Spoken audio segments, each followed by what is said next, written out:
Then say hello. And I'll just keep going. So, by the way, my name is Wayne McDonald. I'm the Chief FX Market Strategist for TradersWay.com, an ECN that gives Forex traders direct access to the foreign exchange market, but also we offer access to energies, metals, indices, and all these wonderful things. We do it without drama, mama. Quick and easy and affordably. Enter your trades as you want them entered. And that's the key to success as a currency trader, huh? Enter my trades, no drama, mama. So nice to meet you. I do these sessions Monday through Thursday at Forex.Today and every Friday at FX Street. This is a special event because we have the FOMC meeting coming out, and they're going to make a decision on whether to raise interest rates here in the United States of America. And I thought today one of the things that we could discuss is, the simple question of, what does it all mean, Basel? So today I thought I would, here, let me move this slide. Yeah, YouTube's having a hard time with this, huh? Look at everything slowing down.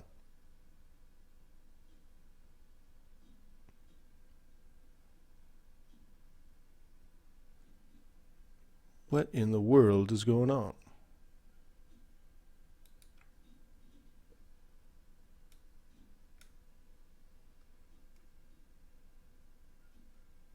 Wow, yeah, hang on.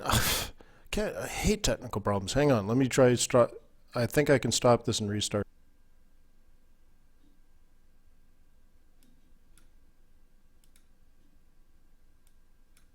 Okay, you guys are back? All right. So I'm basically, I've shut everything off except my, the most critical functions. So hopefully you guys are okay. Please let me know you're still around. Hopefully you are, and I'll just keep going. So today what I'd like to cover is who's the Federal Reserve Bank of the United States, what is the FOMC, the Federal Open Market Committee, and what do they do? A currency trader's guide to the Federal Reserve System. And then hopefully I can get through this in the next 20 minutes. I think that's a pretty tall order. But we'll fire through this very, very, very, very quickly. And in less than a half an hour, you'll learn everything you need to know about the Fed, and then we get the interest rate decision, and hopefully the market moves, and hopefully we get some trades, and I'll teach you some technical analysis. Does that sound like a reasonable agenda? Everybody happy? Are you happy? Let me know that you're happy. Yep. All right, so let's go. Come on. Now what?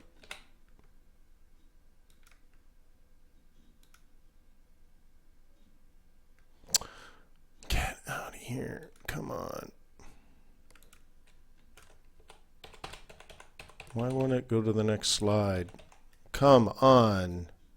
Everything's going wrong today. Oh, I know. It's not even in slideshow, stupid thing. Okay, good. So, wow, I got to really burn through this. So sorry for all the problems, but let's get going, honey.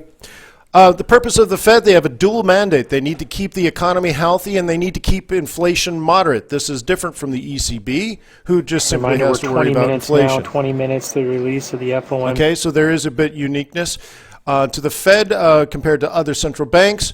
Now, tools of the Fed, they can adjust the reserve requirement ratio. You've seen this probably 6 or 7 or 8 times out of China in the last 12 months. The last time the Fed adjusted the reserve requirement ratio was back in 1992. It doesn't happen very often because it's a very difficult thing to measure what the outcome will be. So it's kind of like, we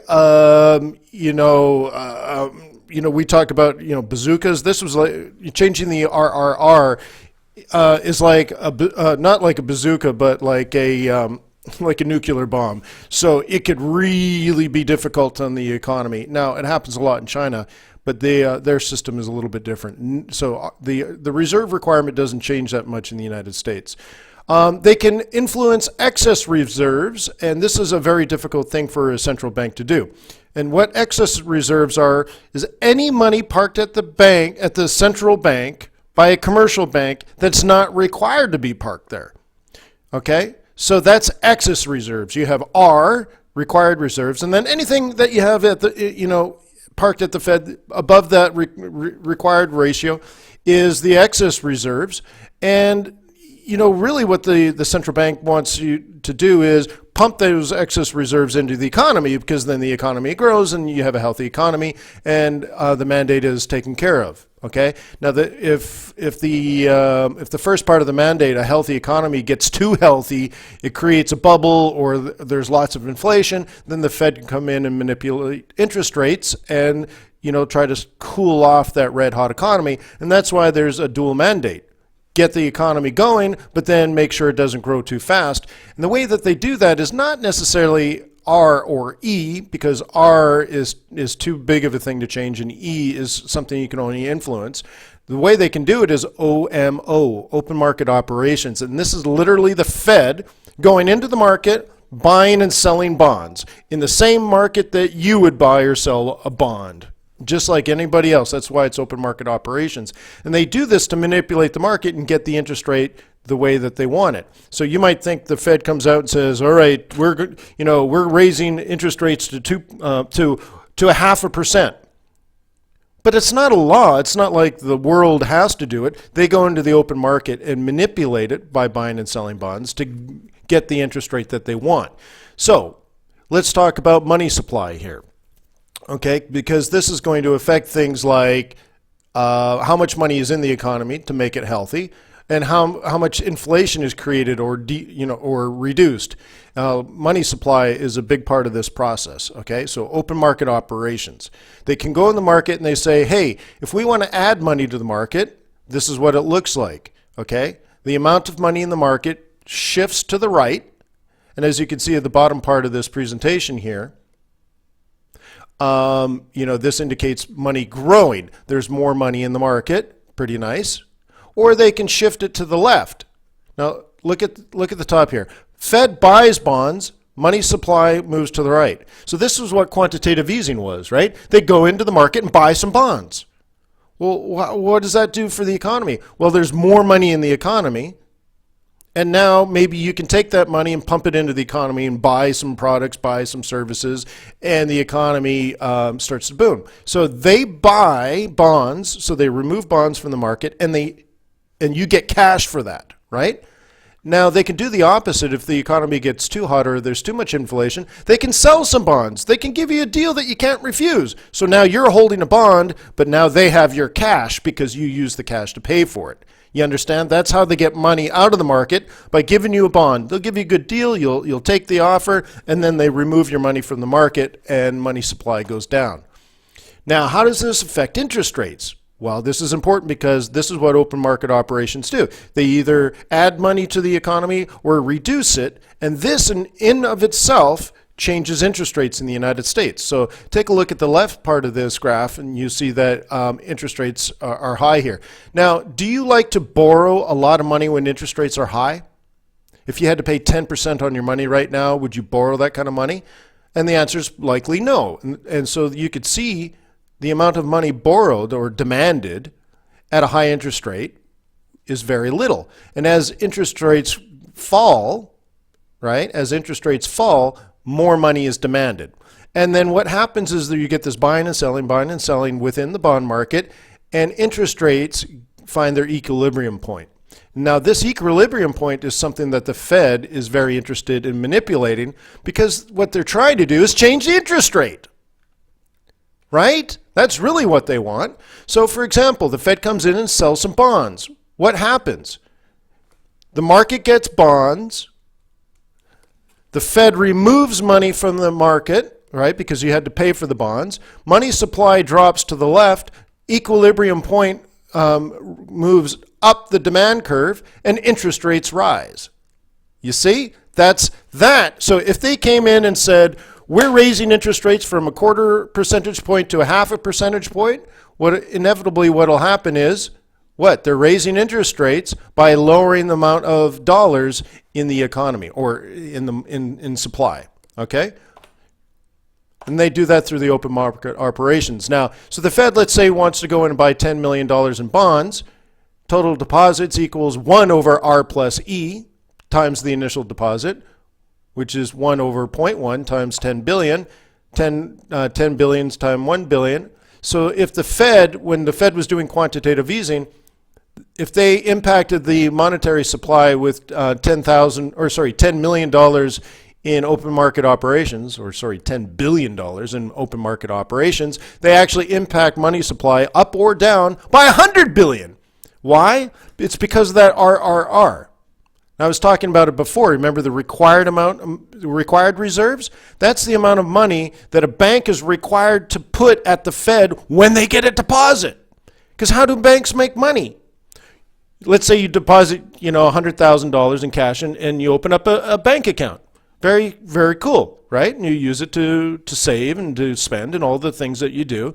And the bank puts 10% of that at the Fed, and now they can loan out the other 90%. So the reserve requirement ratio in the United States is 10%, this 0.1. The required R is 0.1 in the United States. So for every dollar you deposit in a bank, 10 cents goes to the Fed and the other 90 cents is available to the bank if they choose to loan it out. If they choose not to loan it out or there's no one to loan it out to, what they can do is just park that at the Fed too, and that's what the E is. Money available for loans that they haven't made yet. Okay? And that's how they do it. That's called banking and central banking. I just taught you commercial banking and the three tools that a central bank uses to ensure the economy is healthy and inflation is in check. Okay, boom, that was 7 minutes. Let's go. So what is the Federal Reserve Bank of the United States? If you're not American, then this might be new news to you. Americans originated mostly from Europe, and they left Europe, in particular England, because they hated the King of England. They didn't like the king. So they get to the United States, and when they start to form their colonies, and later when they start to form the United States, they have a big distrust of central power like a king, because it didn't work out so well for them when the king was in charge, right? So anyway, so they don't like this big, federal government in charge of everything. That's just how it has always been in America. They distrust central power. So they've never really had trust in having a central bank, okay? So they tried a couple of times. Each time they failed. But then what happened was there was no lender of last resort in the economy. So you always had these liquidity crises. Several times, it seemed to be about every 7 years, you would have this huge financial crash in the United States. And what would happen is then you would run to your bank because you're like, oh no, my bank's going to fail. And you try to withdraw your money. But remember, they only have 10% of the money on hand in cash. The rest has been loaned out to like mortgages and stuff. So you're like, give me all my money. So, well, they give you the money. And after about 10 people, guess what? They're out of cash. There's no more cash left. And the bank fails, not because they didn't have good performing loans and mortgages and small business investments, but simply because they didn't have the liquidity.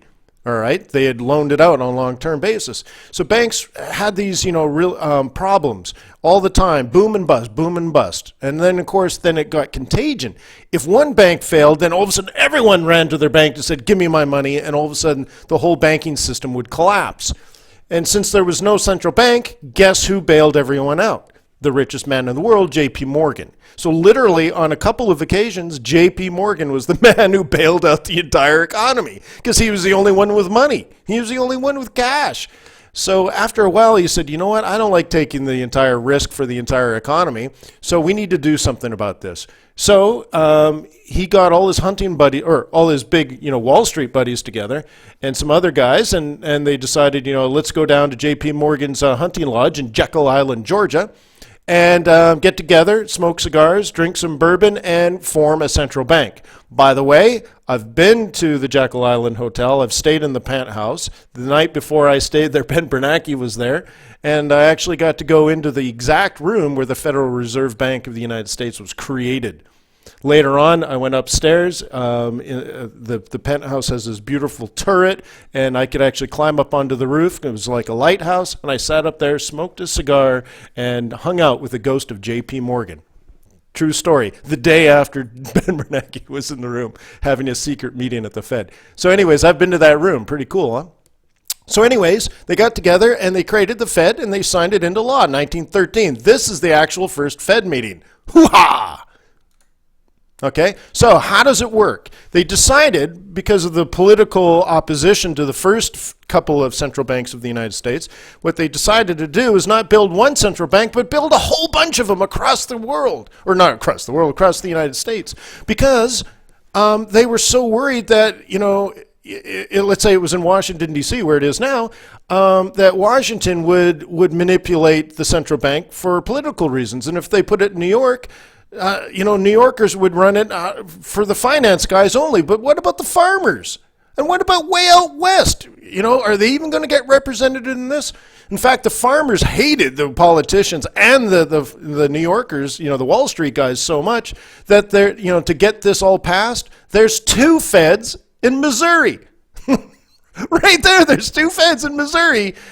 Because that's where the heart of the farmland was back then. So, they just wanted to make a system that couldn't be rigged by those in power. So anyways, each region has its own central bank, and 50% of all assets are held in New York, Chicago, and San Francisco. That's where all the money is. Each regional bank is its own central bank. And it has its own members that actually hold stock in this. And this is other commercial banks, right? So the members of each regional Fed elect 6 directors, and 3 of those are going to be appointed by the Board of Governors in Washington, D.C. So the 9 appoint a president with approval of the Board of Governors. So now you got these 9 directors of each regional bank, and there's regional banks all over the United States. 3 are professional bankers, 3 are business leaders, and 3 are appointed by the Board of Governors, and they're usually like academic type people, right?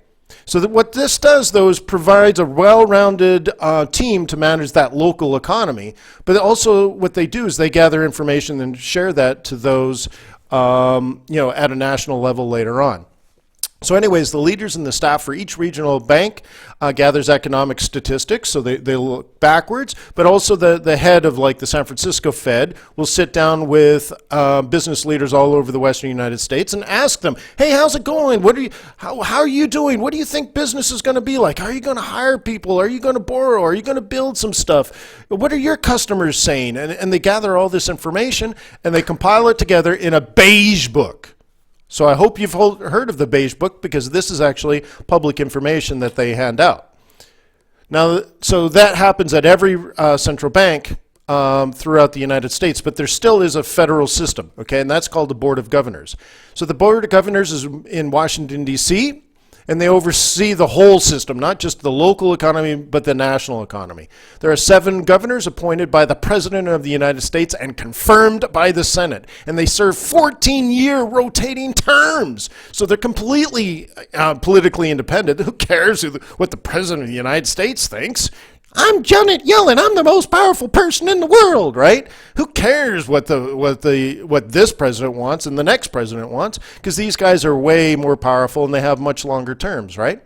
So anyways, each governor must be from different districts, so you can't have everyone from Wall Street or everyone from Washington, D.C., because then that could be manipulated that way. Okay, and these governors tend to be economists, not just, jack of all trade kind of people. And then they get together as a board and they elect a chairperson like Janet Yellen to chair the Board of Governors.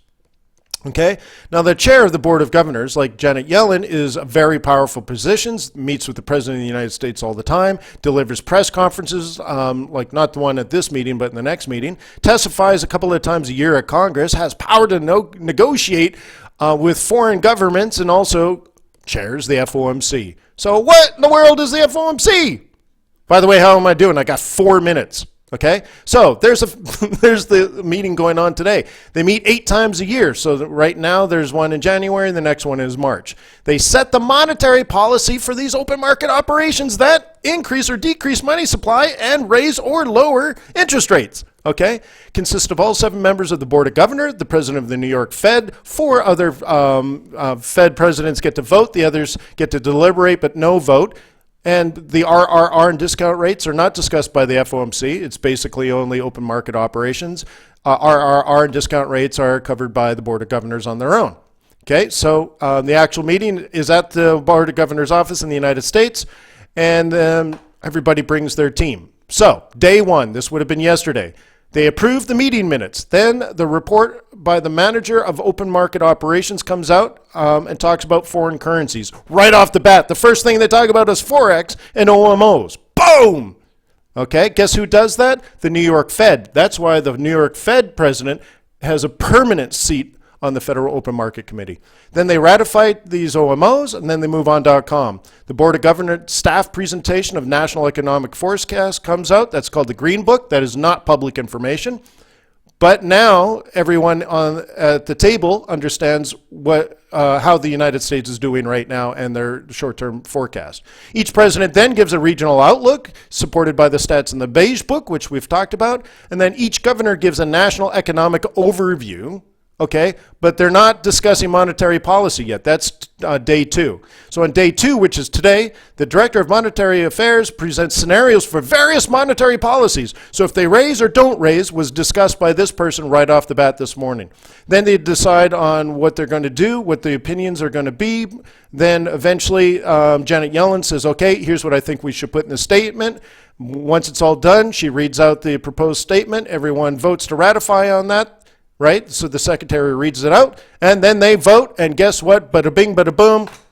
That's what's going to happen in like 3 minutes from now. They're going to come out and tell us how it went. How was that?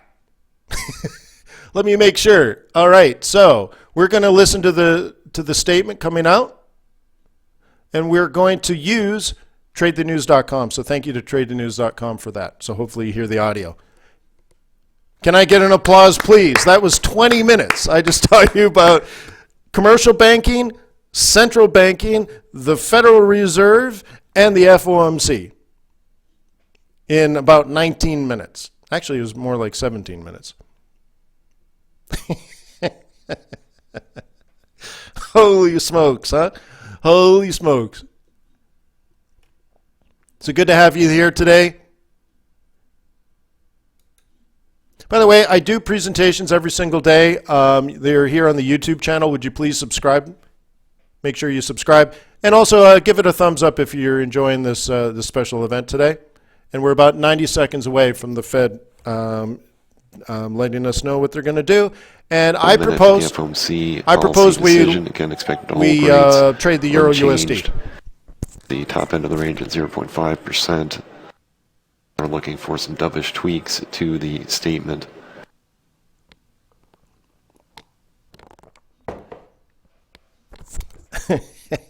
Boy, that was fun, huh? Holy crap, did we burn through that?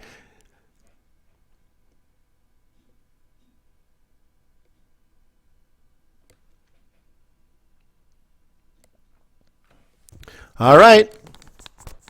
Less than a minute.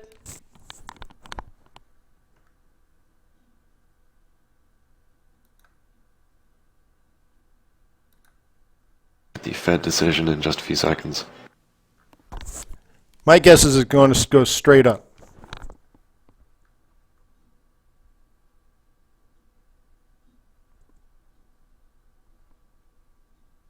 Hold rate as expected.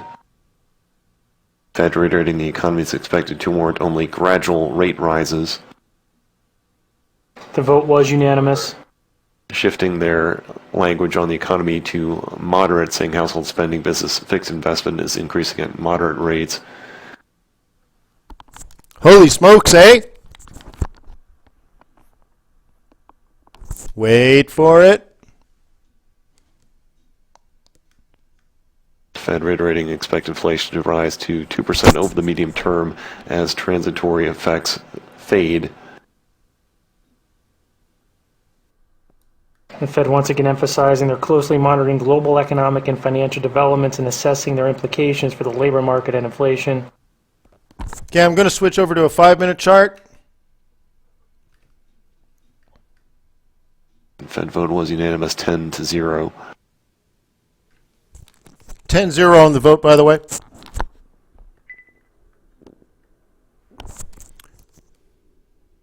Okay, looks like some traders are actually taking it as good Fed news. officials saying they expected inflation to remain low in the near term thanks to declines in oil and import prices, but gradually rise. Noted that one worry is the market expectations for future inflation are shifting down. I don't see a lot of reason for the U.S. dollar to be strong on this Again, news, they are so noting don't get. once again the shifting Remember, down in you don't some want fool's inflation gold. Don't be a indicators. fool. The dollar should only get strong if there's wording about raising interest rates basically in March. I don't see that yet. Some of the language I'm hearing is economy will only warrant with gradual rates, economy expanding moderately. I'm hearing lots of risk to that. Okay, so be careful. I'm not seeing like they're going to jack up interest rates quickly, but maybe it's enough. It looks like dollar. Dollar is only moderately strong, guys. So this euro dollar coming down, a lot of it is euro. I'm looking at euro yen. It doesn't seem. It doesn't Overall, seem we're not crazy. seeing much movement initially in short-term rates. The December Fed Fund future largely unchanged on the first read-through of the FOMC statement. The 2-year yield at 0.87%. Remember, this morning I covered the Fed Fund futures, and I covered it yesterday as well, that there was only 11% chance of them actually raising interest rates. But anyways, I'm reading here as fast as I can. Housing sectors improve further. Net exports have been soft, and inventory investment has slowed. Strong job gains, though. Blah, blah, blah, blah, blah. Inflation is expected to remain low in the near term. Well, then why raise interest rates, right? So that doesn't sound like dollar strength to me. But they're still talking about that being held by inflation being held down by oil prices. The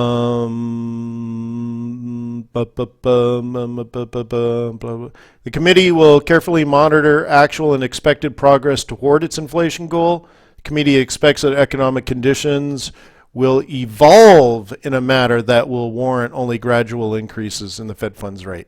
So they don't even really, the way I read that, conditions will evolve in a manner that will warrant only gradual increases. That doesn't sound bullish to me. That doesn't sound hawkish. How does it sound to you? The release of the FOMC statement, the 10-year yield at 2.03%, the 2-year at 0.87. Again, economic conditions will evolve, which means it hasn't happened yet, in a manner that will warrant only gradual increases in the Fed funds rate. That sounds a bit dovish, doesn't it? Here, I'll type this in here. By the way, this was by TradeTheNews.com, so I'll go ahead and make sure there's credit there for that.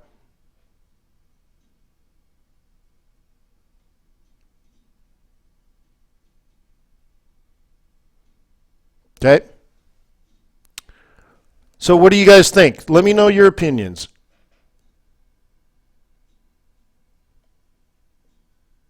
Let's see. USD yen didn't break 19. 119 held on USD yen. Dollar index not crazy. Taking a quick look at the Fed Watcher Hill. Pound dollar looks like it'll be a decent short. Statement just saying overall he thinks the signals concerns about the economic outlook. There you go. There it is. There it is, guys. Told ya. Ha-ha.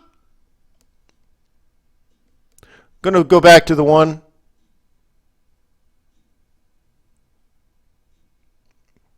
It's looking quite nice. What else is looking good? Mixed bag on the S&P 500, but it doesn't look bad. Aussie yen stuck at 84. It's at 84.00 right now, Aussie yen. CAD yen, 84.5, so it's stuck on a midpoint. And the euro now catching a bit of a bid, moving back to the upper half of its range here. Following the FOMC statement, 108.95. Okay, good. This is exactly what I talked about this morning. Okay, no reason for euro to be weak. No reason for dollar to be strong. Doesn't mean 10-year yield falling to 2.02%. Right? Doesn't mean anything but that.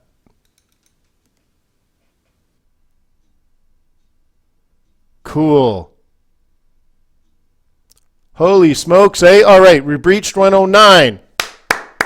Okay, we're up, like, that's a 50 pip move, 40 pip move. Cool. Lovely tulium. Now, this orange line I drew, I think it was Friday I drew as a buy zone.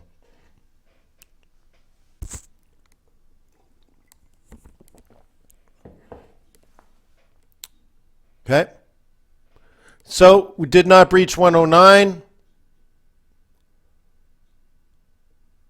USD yen actually coming down. Yen actually gaining strength. Be careful if you're on a carry. All right. You guys need to decide right here, right now. Are you buying a fib retracement, yes or no? You're in the zone, man. You either do it or you don't do it. Okay? You just got your 50% retracement. I'm going to mark this area here as the 382 to Silver and gold 618. futures getting a lift here. Silver back That's towards it, session guys. highs, recouping Take most it of or the day's walk. losses. Gold now 1123.40. Okay? Back to session highs. Harry says he's already in it, but, you know, Harry, what I tend to do is I buy retracements. And that was it. It's over. Gone, just like that.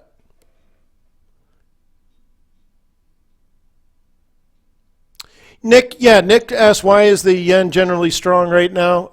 It just, a couple of things. First of all, if you don't mind me saying it. One, it wasn't, it wasn't dovish, it wasn't hawkish, right? So the dollar's going to get weak on this because it means the United States is not likely to raise interest rates very much this year, and March is probably a big question mark, okay? So there's no reason for dollar to be strong, so USD yen can come down just on that. But then above and beyond that, we have a Bank of Japan meeting in a day, right? Less than 24 hours away. And they're probably not going to add to quantitative easing. And that's probably going to give yen strength. So people are moving away from the FOMC, which was a bit of a snoozer. And then the next one is the Bank of Japan's going to disappoint. So we basically had the ECB disappoint the other day. Then we had the Fed disappoint today. Bank of Japan's going to soon disappoint. But I have a question. I think at the top of the hour, about 50 minutes from now, we have New Zealand having their interest rate decision. Is that right?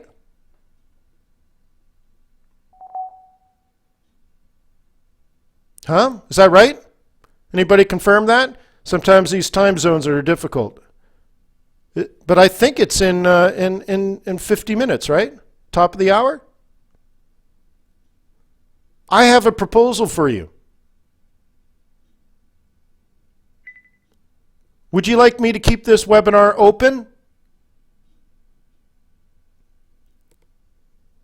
And we'll cover the New Zealand interest rate decision too?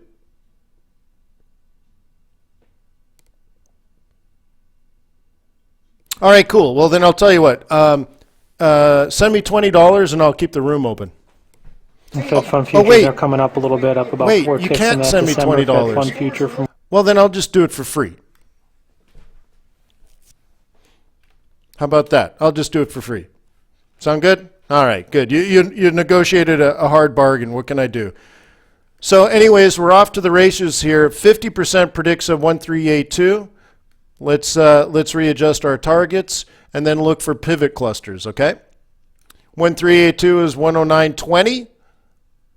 Typically, if this wasn't sort of a Fed meeting move, okay, then I would say what will happen is this will go all the way up to, this would go up to 109.20. Then it's going to come down to 108.80, 90. I'll make it 90, and then it'll go back up. Okay? That's a typical world. That's kind of a typical way it works. I'm not saying it will because this is an atypical moment, but you know, that's what I'm thinking, right? But I'll tell you what, Draghi is supposed to talk about additional quantitative easing at the next ECB meeting, and talk is cheap. I don't think he's going to do it. I don't think he has the money on the table. So I'll tell you what, I wouldn't be shocked that this goes to like 120. Not today, not tomorrow, but maybe between now and June. Because the ECB won't do quantitative easing. The Fed won't raise interest rates. So why would the euro be weak? Why would the dollar be strong? Right? I think it's very possible the Fed does nothing until the September meeting. They set it up in June, they do it in September. Now that means their dot charts are way off, but you know what? They've said it was data dependent, and we don't have the data, do we?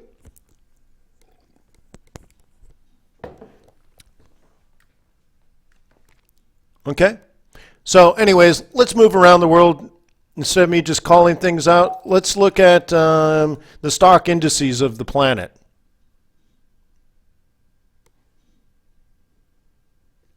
By the way, it's almost certain I'm going to get together with some guys in April in Singapore.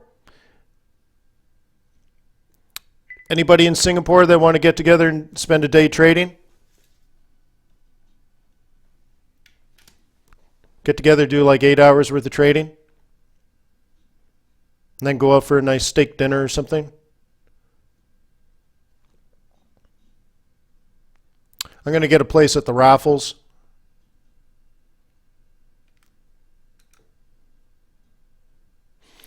Okay, so let's go back to these previous trade plans from several days ago. How do you feel about this now? This is just like I talked about on the Euro USD 1 minute chart, and let's be honest, the 1 minute is pretty noisy, right?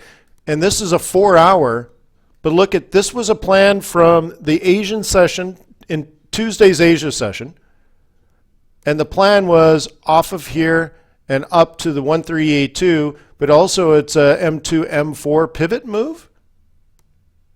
And this is the FTSE. Looks like we're well on our way. We did top out at the 121.4, and you probably don't use that one. That's something I've made up. But you also notice that we hit the psych level of 6,000. Well, psych levels are going to trump anything, right?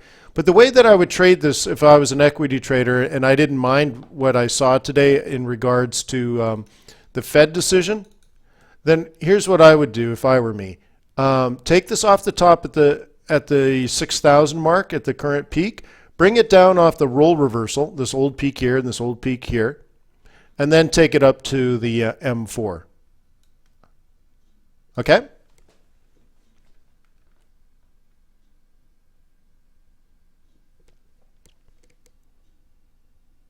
All right, the S&P 500 now is tanking. Japanese yen should get very strong, guys. Japanese yen should get very strong. S&P 500 tanking. Time to move, folks. Big money's made their decision. It's only been over the last couple of minutes, so let's go into a 5-minute chart. It's only been the last 6 or 7 minutes, guys. We were stable, and now it's broken to the downside. Buy Japanese yen. Buy Japanese yen. Buy Japanese yen. Okay? That's a risk-off move. I want to look at USD Swiss franc. By the way, US dollar index is fairly stable. The dollar's not getting punished here. People are just getting out of certain trades. I'm going to move over here to the Swissy.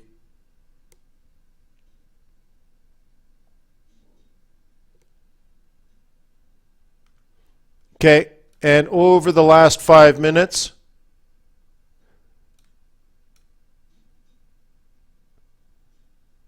hang on, that's a binary option. Let me get off the binary here.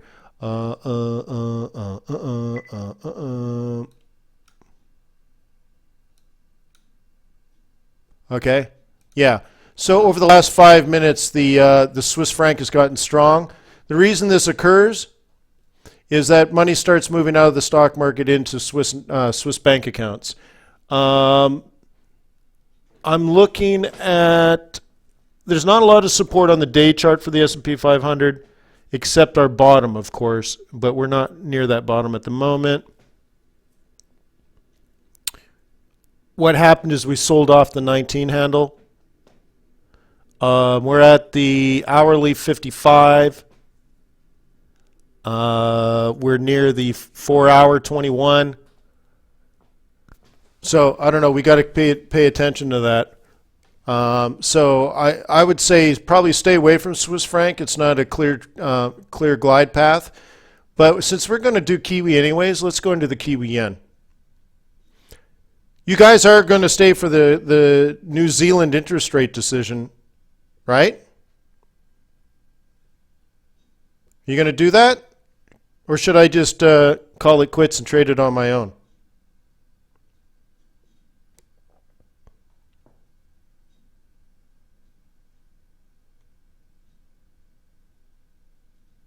Yeah, just call it quits then?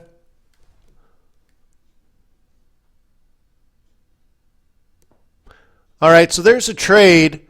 How does that make you feel? Okay. Oh, you want me to stay?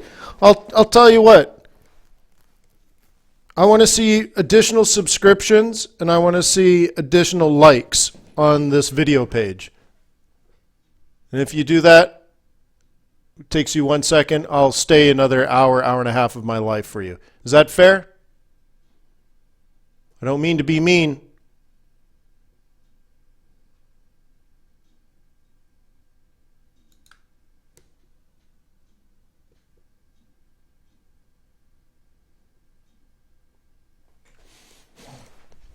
Beautiful, babe. Beautiful. All right. So anyways, this is us kicking off of the 4 hour. Drop into a smaller time frame here.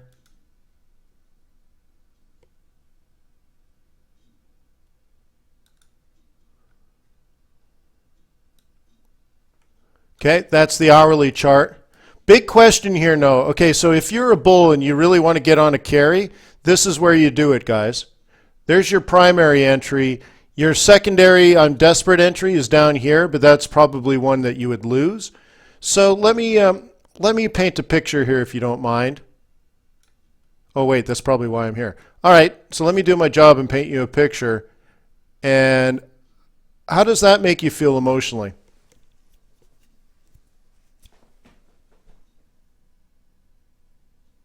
Oh, thank you, Ben, for liking and subscribing. I appreciate that.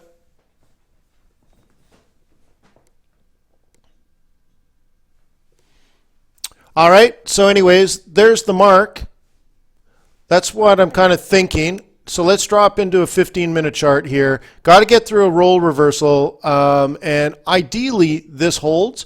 So here's how you set this up. If you're going to scalp short on a 5-minute chart or something, that's how I would look at it.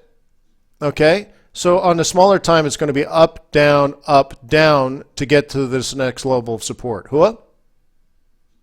So now you got to go into a 5-er, and this is where we are now. So on the smaller time frame, what you're going to do as a bear is you're going to, somewhere between the 3A2 and 618, you're going to sell first wave down, and I don't mean like Elliott wave. How about first move down? You're going to get to about here, about 76.80. Then there's going to be another move back into this, back to 77 to 77.20. And then from 77.20, we're going to go down to 76.50. And when we get to 76.50, going to an hourly chart, then we'll flip and reverse, which is only a 618 of the whole move from today, and kick off the shoulders. So it's almost like a head and shoulders, even though it's not really a head and shoulders. Whew. T Queen says the morning session was very clear. Huh? Cool.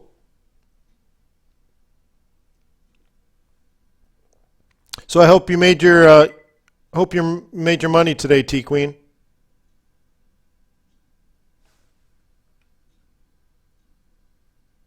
Bum ba bum ba bum ba ba ba ba bum ba ba ba ba bum.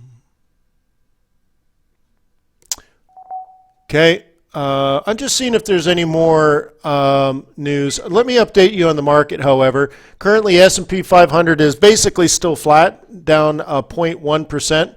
NASDAQ down 0.5%. 10-year T-note yield 202. Oh, snap. That's pretty good. That's pretty good. So I'm thinking they're thinking March. That was good enough for a March move. So if you remind me, I think right after this I should check the Fed Fund futures market. Anyways, oil up 1.5% to $32 a barrel. USD yen up about 1/3%, no big deal. Euro USD still flat. CAC is flat, which is the French stock market. DAX is basically flat, and FTSE up, like I showed you, about 0.75%. So not a major day, but oil, man, 1.5. Let's flip over there quickly. And by the way, I know I'm going fast. There's lots to cover and the market's moving. Like, look at that. You're probably short off the 382. But I'm wide open for questions, comments. If you want me to cover something specific, you know. All right, just put $10 under my strap and I'll be happy to do it. Oh, wait, I'm not wearing a strap. All right, so we'll just move on .com here. This is crude oil, and let's get off the daily. Let's go into an hourly. Okay? And not too bad, no? Not too shabby, eh, Brew?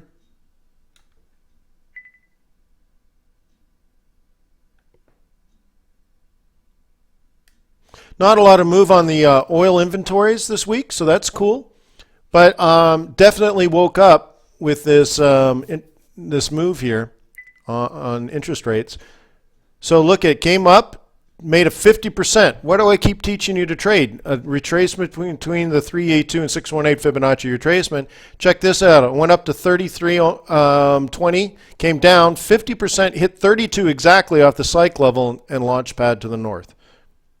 Sweet, right?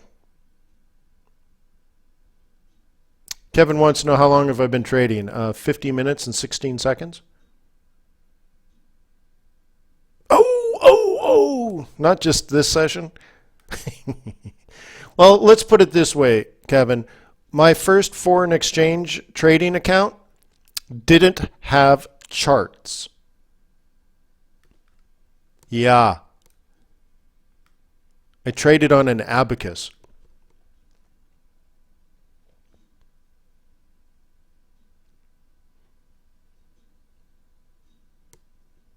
Right? My first broker's agreement and disclosure document was delivered on stone tablet.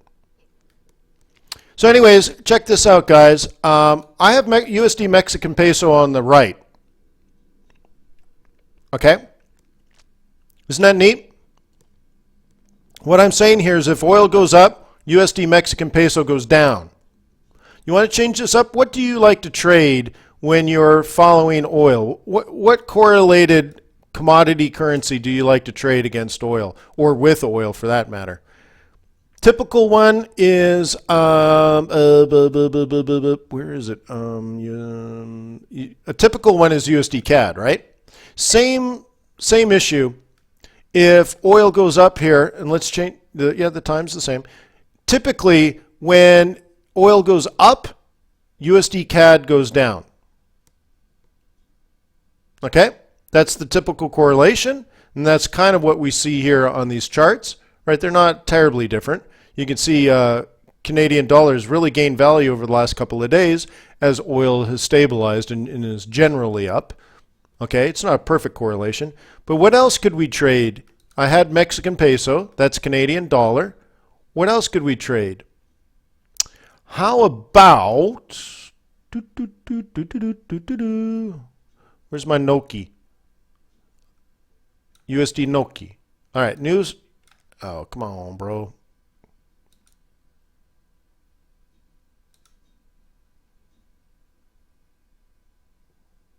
Don't click that button. All right. All right. Boom. Okay. If oil goes up, USD Norwegian krone goes down, right? Check that out.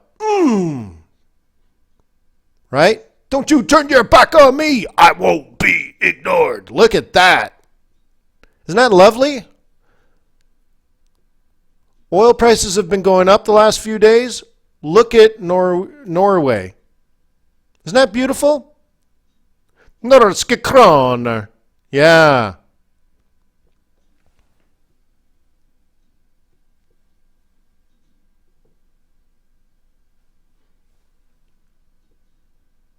Very nice, right? But that's just an hourly chart. Okay? Check that trend out, guys. Look at this goes up and up and up and up and up and up and up and up and up and up. What does that mean? Oil prices are falling, oil prices are falling, oil prices are falling, oil prices are falling. This is a day chart. This is 6 months worth of trading. And then what? Just over the last few days, oil stabilizes above 25. Now we're at 32. Bada bing, bada boom. Very interesting. If we can maintain this throughout the day, we're probably on our way to the 200 EMA. And that might mean at least a short-term print on a bottom for oil, but we got a serious, sea change in oil. It's a different industry is the issue. Someone was bringing that up earlier today. They said, oil precedes, an economy slowdown. And I'm like, whoa. This oil issue is nothing like what we've had in the past. So if you remember in 2007, 2008, 2009, that time, that big crash that we had, if you were alive back then, that brought oil prices down to $30 a barrel. Well, here we are again at $30 a barrel, so it's the same thing, right? No!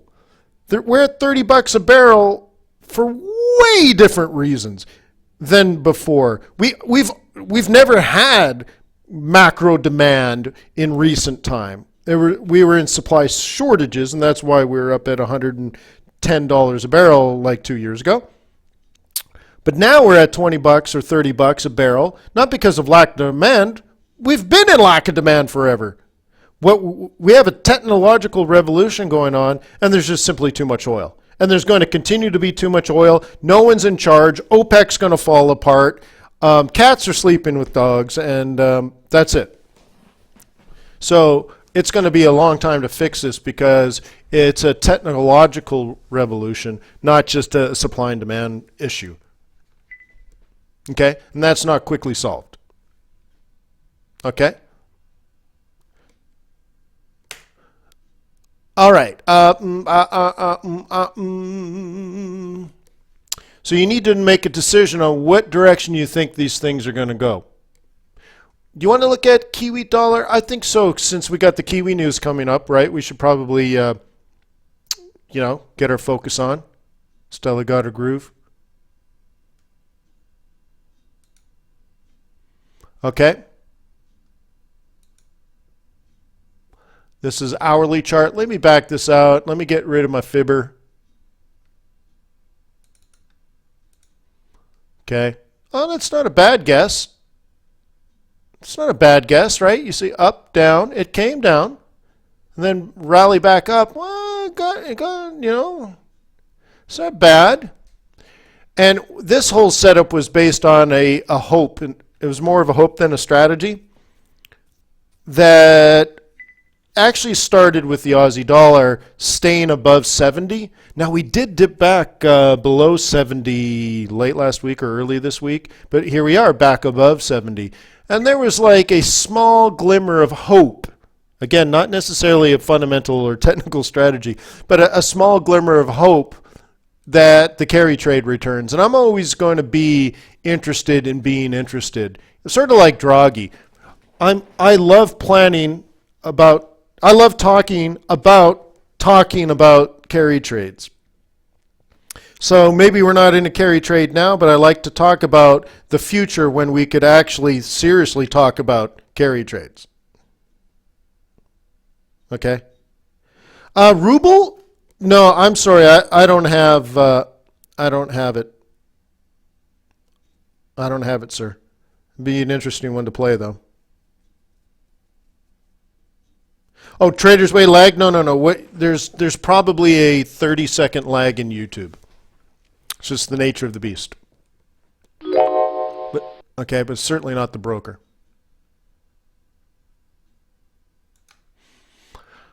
Okay, so anyways, we're going to be playing this chart today, and we have to talk about the macroeconomics.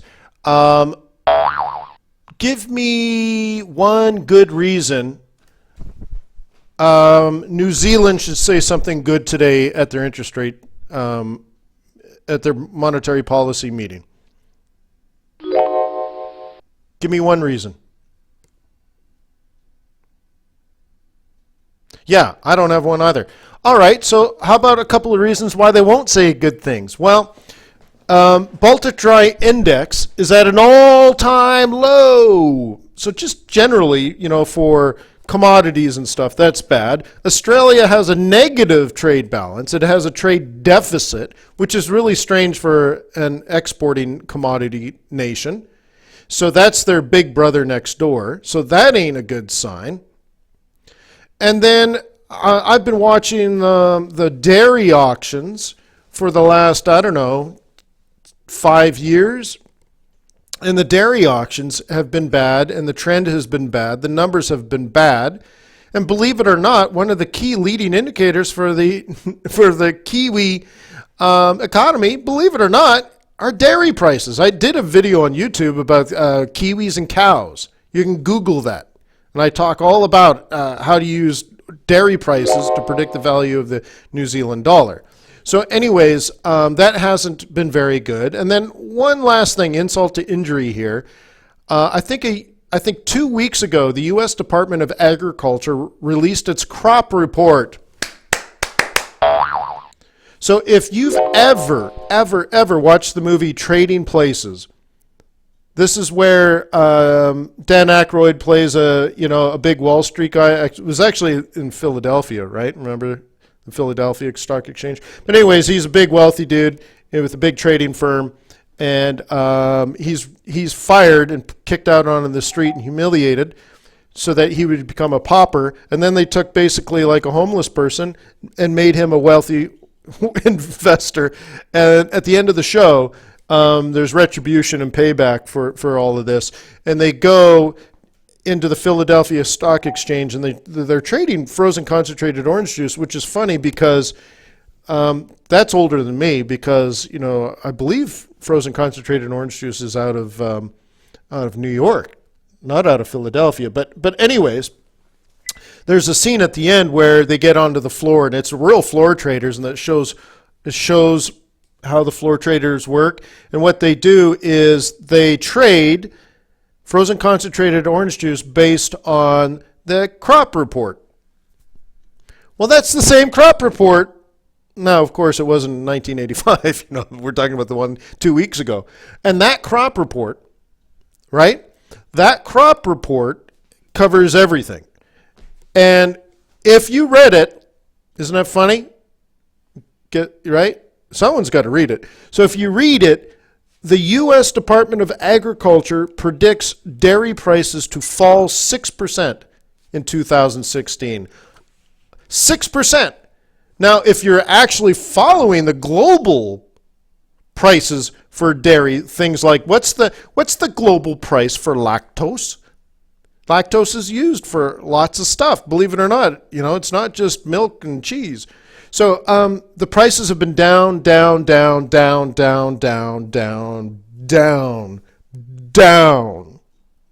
over the last few years. And here it is, the United States Department of Agriculture says, down some more, boys. Lower prices some more. That's really bad for New Zealand because they have a high percentage of their gross domestic product printed on dairy trade. And if demand is the same and prices are down, that's just not good. So I would have to say it doesn't look good for New Zealand based on my research. And, I've done my alpha, right? I've plugged in my alpha. I've done my work. I have some thoughts that I can contribute to the conversation. And that's what it seems like. Seems like it's not going to be a very good number in, 26 minutes, 25 and a half minutes. So this probably will be more down than up.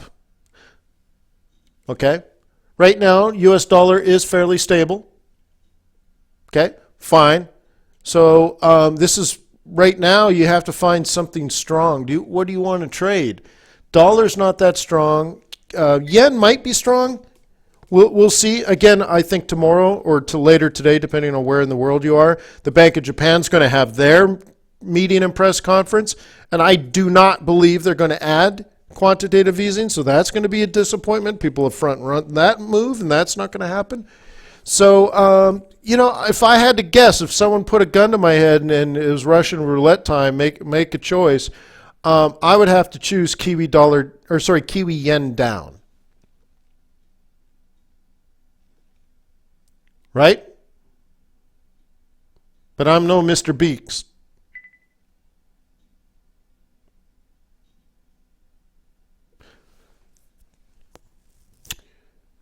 Pound Kiwi. So you're a bull on the pound? See, I'm still bearish on the pound. I'm not quite ready to go long term, like long. Seb says, do I think Bank of Japan will add in March? You know, I have no comment. That's just no.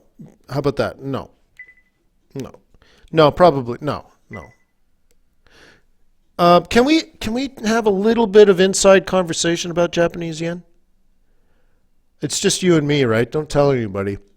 But let me ask you, because some of you guys know me. In September and October and November, what did I say was going to happen in January, February, and March for the Japanese yen? Would the Japanese yen weaken or would the Japanese yen strengthen? What did we say months ago?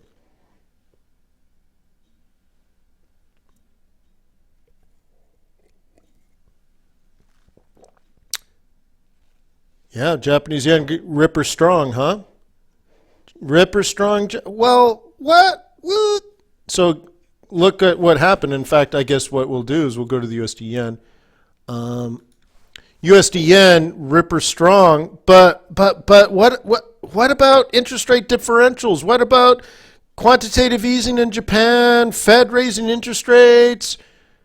Well, the year before last year, I said we'd go to 125, and the year before that, I said we'd go to 100, and everything is tickety-boo. So what's the problem now, right? Yen has been very, very, very strong. Okay, and now we've had a nice little bounce, and sort of like the S&P 500, it had to bounce here because there was nothing lower. So it did bounce on the short term. But we're now in a new moderate short, roll reversal. This 119 is a real problem for bulls. And here's the thing. Actually, what I said is starting in the second week of January, the Japanese yen will get strong for a couple of weeks, maybe till the end of January. And then for February, it's going to bounce, probably weaken, but not get back to where it was. And then March, it'll get strong again. Can anybody confirm that?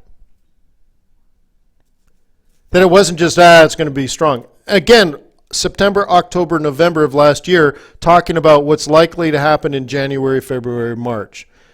Now, the reasoning, if you're new, like if you don't know me, I don't like to keep secrets. It's not like I'm super brilliant or super smart or I have a crystal ball. There's no magic. Let me tell you. One, taxation reasons, you get out in January, so you pay taxes on your profits, instead of in 5 months, it's 15 months, right? And then the next thing is Japanese yen repatriation for Japanese fiscal year end, which is April 1st. So if you're the head of the finance department of Toyota or Honda or Mitsubishi or something like that, you have to make decisions on what you're going to do with your subsidiary money, and are you going to move some of it back to Japan, and if so, when are you going to do it? And it matters, and this can create demand for Japanese yen. In the short run, you get Japanese yen strength as long as there's that money flow. Now, a few years ago, we had a perfect trade, like free money raining out of the skies. Hallelujah! Because Japan, in its ultimate wisdom, decided to raise corporate taxes. And so, imagine back then, this was only like 2 years ago, right?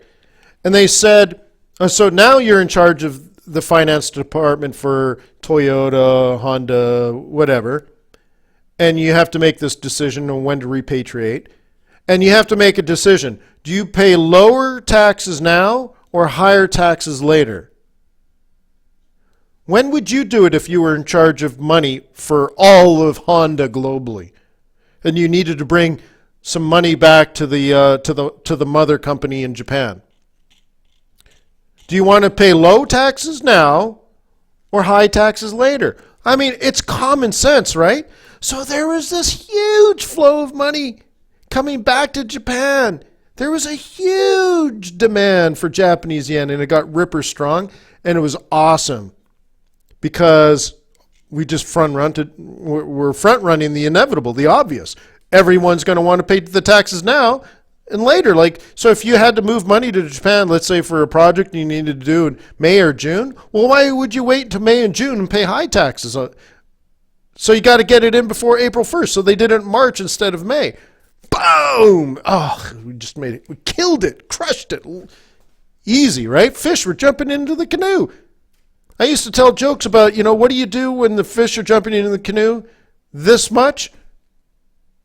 Throw your fishing rod away and get another canoe. So, we don't have that going on, but you can understand that there's fiscal year-end taxation stuff and whatever. And so, very often in March you can see a strong Japanese yen. And so, I don't know. I was ready for strong Japanese yen in January. Nice, sweet. It's nice to sell Japanese yen for 5 months straight, make money, and then immediately turn around and sell it and make money on the way down. But that's experience, and I'm just sharing that with you because I love you, you're my sweet baby, and I want you to succeed.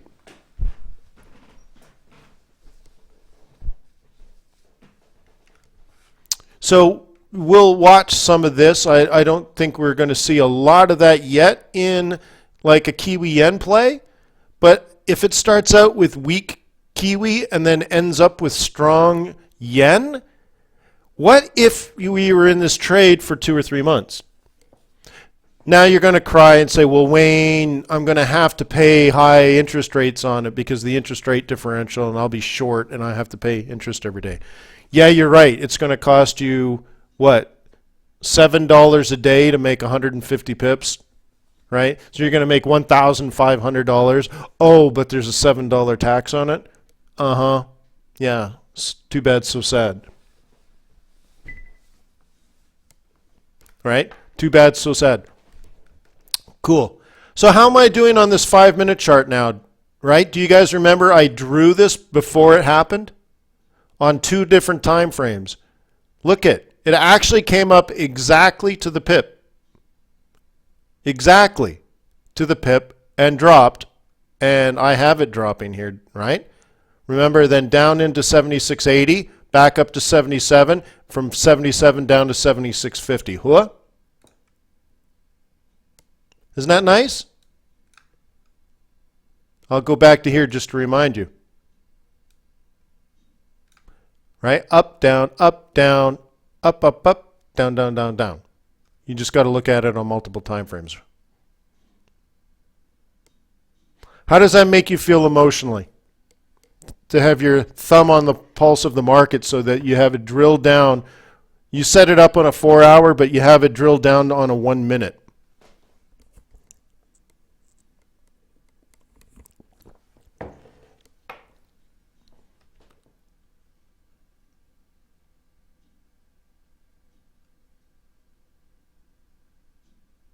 Okay, let me get some RBA info for you. The last statement they had was December. Excuse me. Monetary policy needed to be accommodative to help ensure that future average inflation settled near the middle of the target range. Expected to achieve this at current interest rate settings, although the bank would reduce rates if circumstances warranted.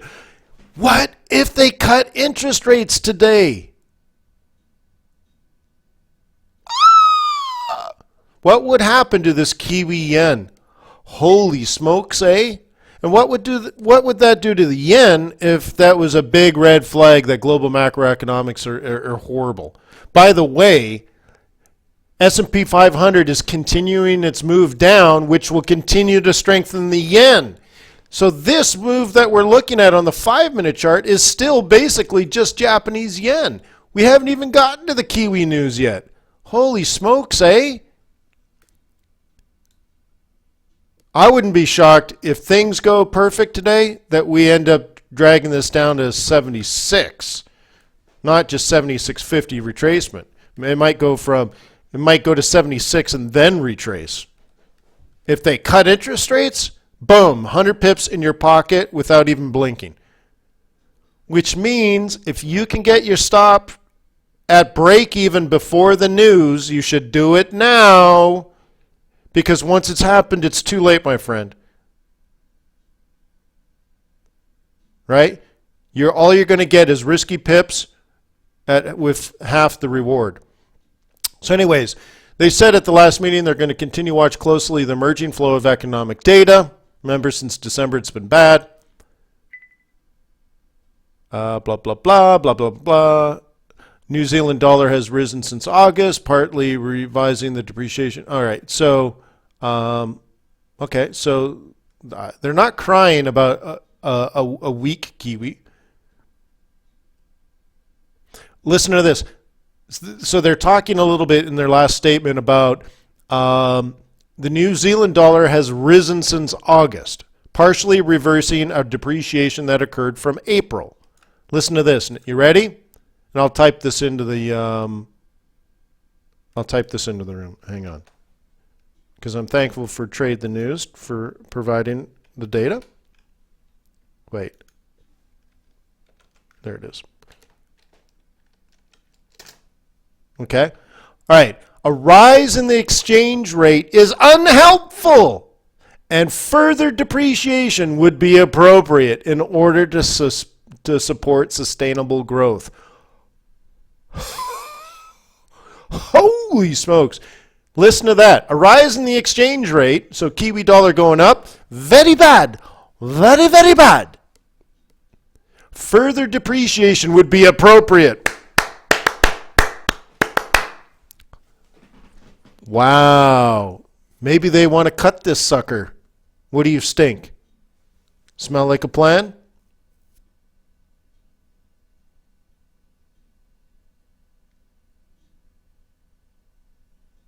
Holy smokes, huh? This could be good. How exciting. We're only about 12 and a half minutes away. Did you subscribe? Were you good? Would your mother be proud? Did you subscribe to the YouTube channel? I hope so.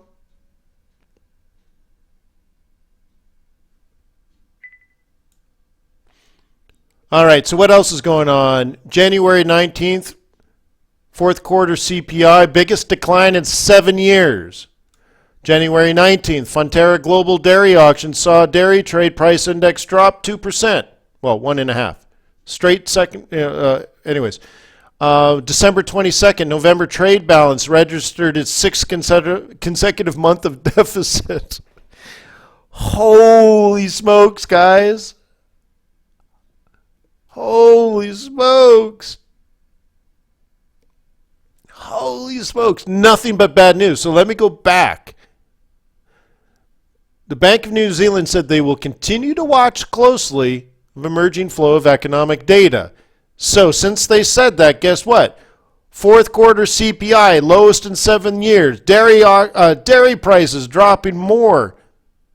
November trade balance, sixth consecutive month of deficit. They're supposed to be exporting, not importing.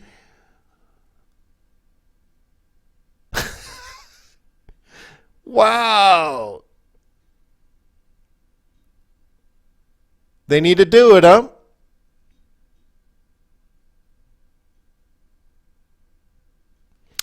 They need to cut interest rates, don't you think? So let's have a quick community vote here, because we got like 100 really intelligent Forex traders in the room. If you think New Zealand should keep interest rates the same, type in same. If you think today they're going to cut, type in the word cut.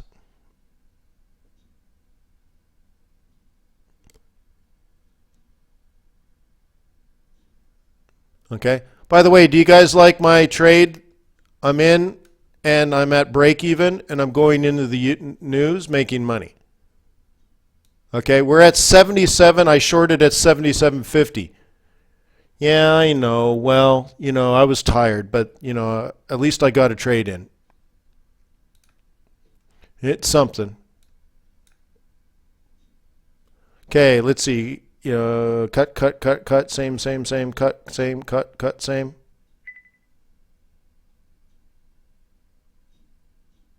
Cool. So we're on the psych level now, guys. Next wave down will be to 76.80. And we are 8.5 minutes away. Woohoo!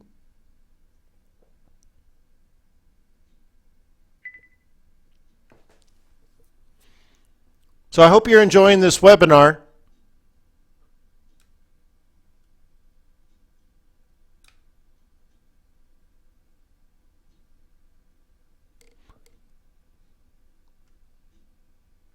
Guess what? Fonterra just came out with an outlook. Fonterra cuts milk forecast to $4.15 New Zealand dollars per kilogram from 4.60 Kiwi dollars per kilogram. Wow! There you go, guys. When combined with the earnings per share range of 45 to 55, this means total available payout of blah, blah, blah, blah, blah. And world currently equate forecast payout, blah, blah, blah. Wow. So all right, so we just got another cut. As I was talking about the Department of Agriculture in the United States cutting their forecast, as I was talking about this, because it came out at 14:32 and it's 14:52, so it came out 20 minutes ago, so that's about right. I was talking about it was the Dukes.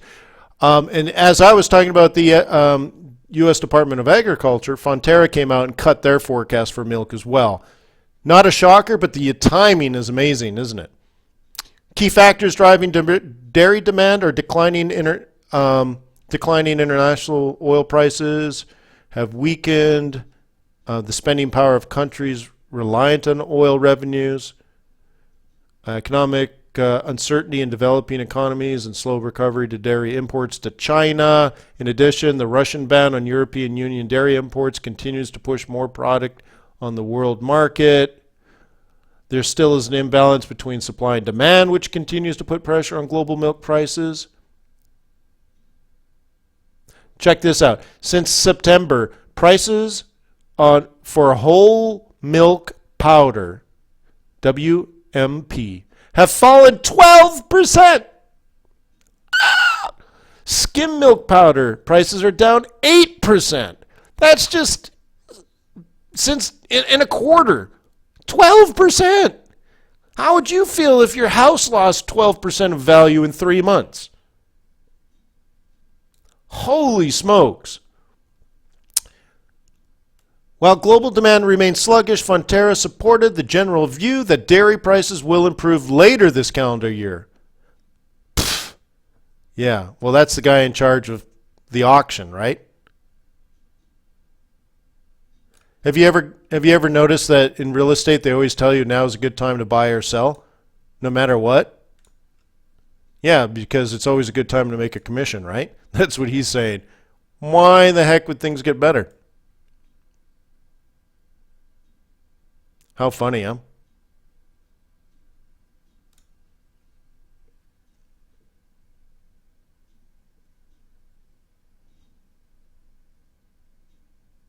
Cool. So we are now 5 minutes away. I'm so excited for you. I hope you make lots of pips. I don't know if you took the short at 50%. I had it outlined before prices even got there. Now, if you had shorted at 30, you would now be up about 35 pips. Now would be a good time to move your stop to break even now that we're breaching 77,000.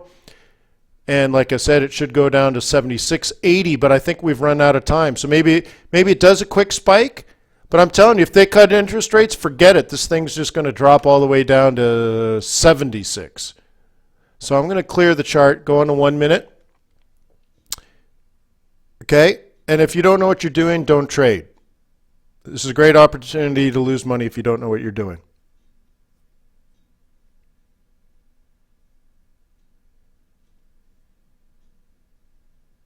Kevin says, best webinar ever. Kevin, I've been doing webinars publicly about Forex trading for over 10 years. Where have you been, buddy? This is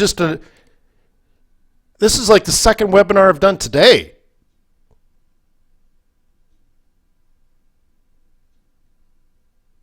Boom. So hopefully I'll earn your loyalty. And over the next 10 years, right, we'll be friends.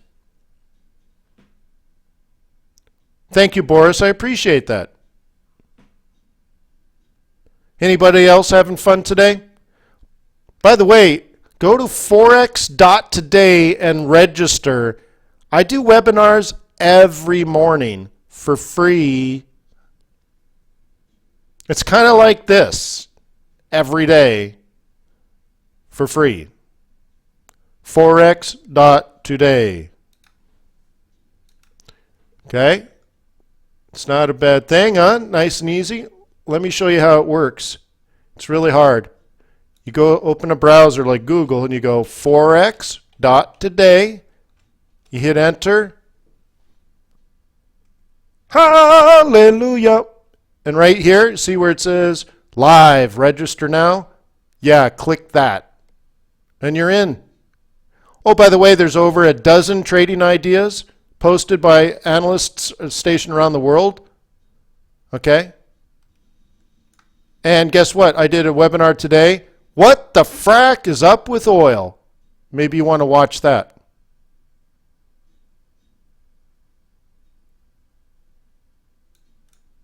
Okay? Cool, huh? All for you for free. Just pay it back by clicking like, leaving comments, sharing, and all that kind of stuff, and contributing to the community the best you can. Oh, yes, you can also go to FXStreet.com. Today's the last day to vote for me as the best Forex speaker. That'd be really cool, too. That'd be really nice if I won that again. But, you know, I don't know. It'd be really cool. That's all. So if you have time today, that'd be cool.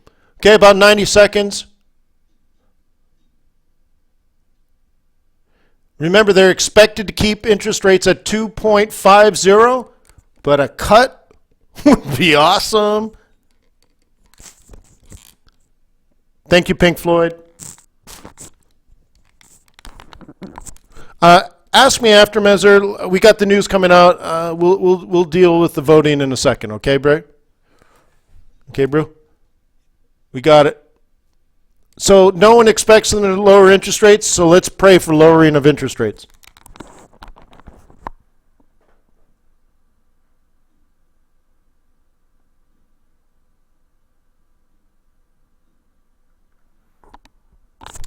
Yeah, I've done that several times, Wolven. A great decision. I think last year I doubled an account in front of people, just trading every day.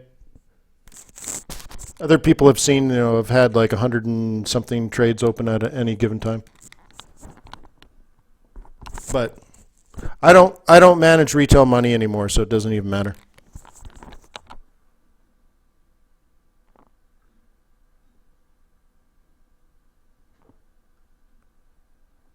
Holds rate at 2.5%, holds rate at 2.5%.